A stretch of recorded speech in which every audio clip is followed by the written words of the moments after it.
It's so funny. They say like I don't know if you've ever heard this, but like, if you want to book the biggest job of your life, plan a vacation. If you want to, and I feel like that's what happened. We like started on this journey of like I said, just educating myself to see if we should be rushing, to see if I should be freezing eggs. Cause they also, really the goal at the beginning was to freeze eggs so that we could have more than one child. Because, as you get older, the more you lose, and that's a very real thing that I didn't really think about. But then lo and behold, the second we started on this journey, I booked Fire Country and I was like, that was lovely. And then it was like, oh, you're recurring. Because I didn't know. At first, it was just one episode.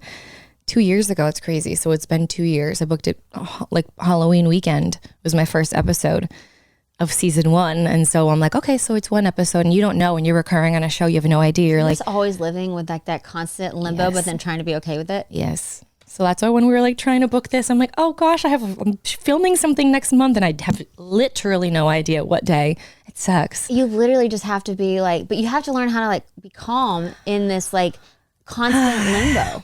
And then it can come through at the end. It could fall through at the end. And the thing that I also, I've already booked it. I know that, but I'm also tracking my cycle for our 3rd IVF round. And so when we were talking about locking in a time, I'm like, I didn't want to be like TMI in the email, but I was like, okay, I don't know the dates that I'm shooting this film, but then I'm trying to track my ovulation for the next round of IVF. Get more eggs? Yeah. And that's a grueling process, right? Yes. Like you have to do shots for like 2 weeks? Yes. And it's like yes. And Tyler can't handle the shots. He like passes out. Which is hilarious. You're over there with like the bruised up belly, like shoving these shots into your body multiple times a day. And Tyler's like, wait, I can't handle it. It's funny because he's all tatted. He's all tough, but he's like, and one thing he's like, I heard it broke the skin. I felt it break the skin. He was like, he's like, gets like sweaty palms and his feet start sweating. And he's like, I can't. And he like gets lightheaded. He almost fainted in our appointment. True story. And you're just over there like, I'm fine. Everyone, I can't wait for your delivery when the baby comes out. He's gonna pass like, out. He's gonna pass out. 100%. 100%. That's funny. Okay. Yeah, but that's no easy process. So like 2 weeks of shots, like multiple times a day, right? Oh gosh. Yeah. So this would be my 3rd round. I mean, like I said, like the first round, I thought we were going to be good too. I didn't think I was going to do a 2nd round, never mind 3rd.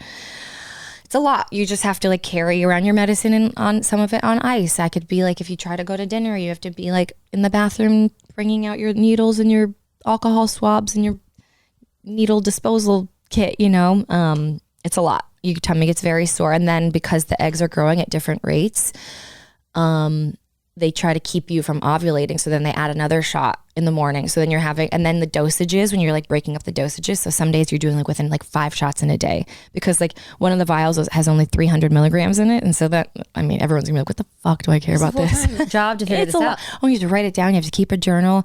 And then when you're like divvying up the medicine on one day, you're like, oh, well, this day I have to double shot to make up for the medicine that was left over from yesterday. It's a lot. Meanwhile, I'm sweating thinking about it. Show.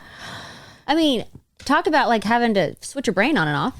It's a lot. And then I'm like this again, you get like this little pooch. Well, because you're injecting yourself with just so much hormones. It's a lot. Are you extra Maybe emotional? that's why, I was like, maybe that's why I want to cry every 4 seconds with you. Maybe it's your sweet eyes too. Oh God. It's just like, that's a lot, Sabina. It's been a lot. I'm not going to lie.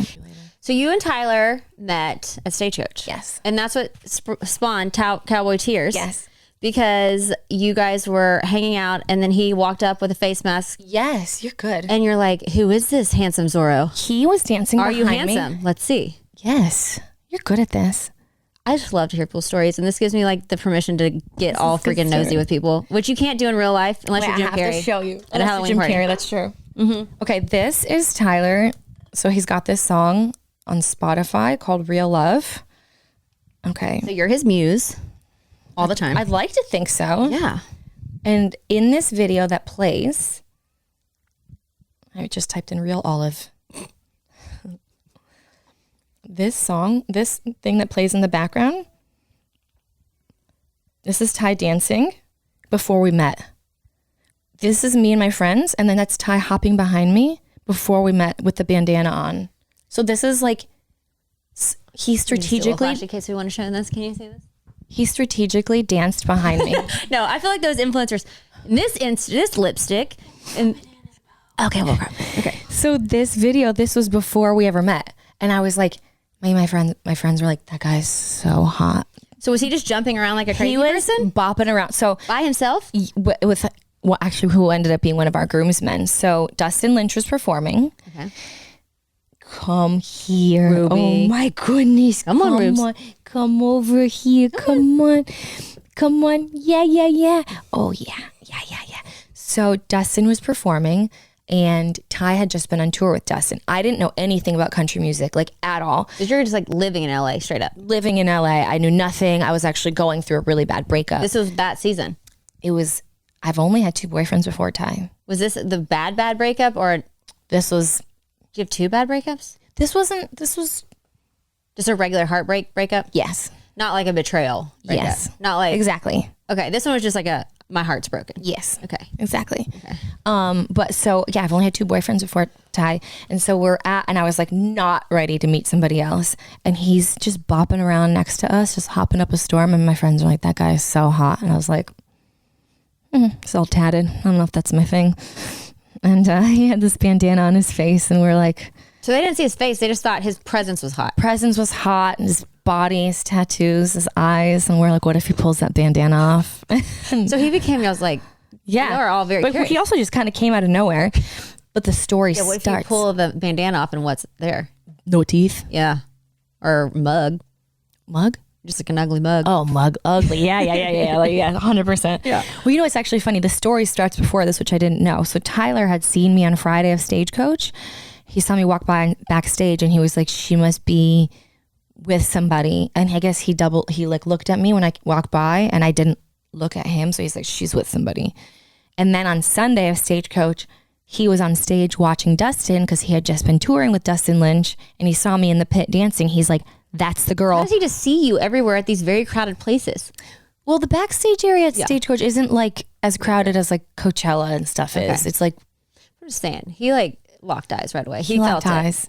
He felt the connection. I was just not in a place of ready to meet somebody else at all. I'd never been single. I was like, it is time to get some random dick. I'm just kidding. Did you have that season at all? No. Dang it. Never. Not even a little bit? No. Boo. Never. Maybe when I say I've only had 2 boyfriends before Ty, like I was with one from 20 to like 31 and then 2 years and there was no in between. So we're not on double digits. No. We're on one. No, we're not in double digits. Yeah, so you were like ready to explore. Oh, I was ready to explore. You were feeling good. Yeah, I was like, let's go, girls. Fucking go.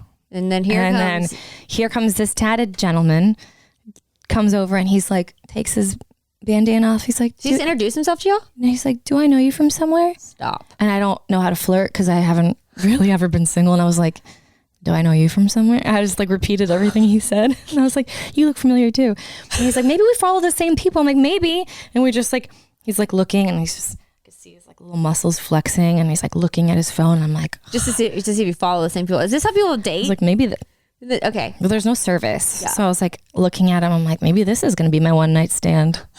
Maybe we'll see. I don't know. Because I mean, then I like get very flustered. I'm like, he's talking to me and he's got this beautiful smile. And I'm like, huh. I was like, well, it's very nice to meet you. I'll see you around. And I actually like ran off from him. I was like, nice to see you. And he's like, where are you going? I'm like, I'll see you later. And I like left. And then I was like asking our mutual friends, my friend Janice, who was later at our wedding. Janice? I love Janice. I was like, Janice, where's that hot tatted dude? That guy with the tattoos? And she's like, oh, Tyler Rich. She's like, oh, all the girls love him. I'm like, oh, I don't like him. I feel really bad. I like ran away like in a big hurry. Where is he? And we didn't see each other the rest of the night. And then Ty had my name in his phone. How did he already know your name? Well, he looked it up, but there was no service, so he had screenshot it. And then he screenshot your thing when you pulled it up. He couldn't. There was no service, so he was like trying to find my name, but there was no service that in the desert. He knew your name, but he knew my name because you told him. Yes. Okay. And then the next day he DM'd me, and we started talking, and then I got like shy again because then he like sent me his number, and when you read a message, you can see it. Mm-hmm. And so I just left it. I didn't want to open it. So I just saw the number and I'm like, oh, I can't open this. I had to leave that in there for a moment. What were you thinking was going to happen if you like continued talking to him? Like, what were you like worried about? My first one night stand. I was kidding.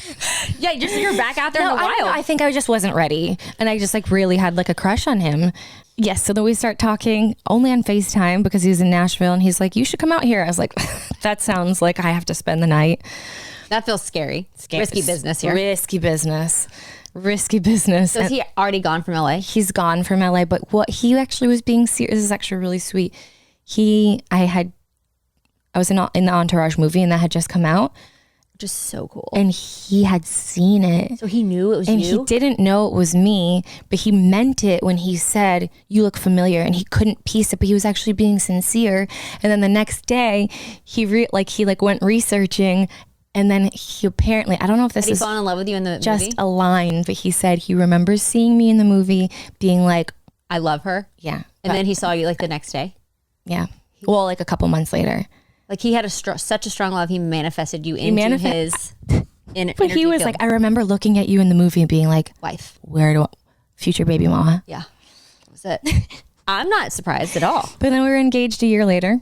So what is different about him? It's interesting. He just has always felt like home. You posted that. You said you've always had a lot of anxiety and like laying with him the first night, your one night stand night. I'm just kidding. It was our first night that I ever yes, it was our first night. And I felt like it was the first time I felt like just calm. There's something about his energy. I don't know. There's something, I guess it's a very real thing when you meet somebody that you mesh with. You could just be relaxed. Yeah. That's really great. But that bandana he wore at Stagecoach is the bandana he used to spray with my perfume. He would have on the road, keep in his back pocket the whole time on the road. And he, would be on stage sweating and use that bandana. And then That's bandana so is the bandana from our first look at the wedding. And he's crying in this. I'll send you the picture. He's like crying into that bandana. I already saw it.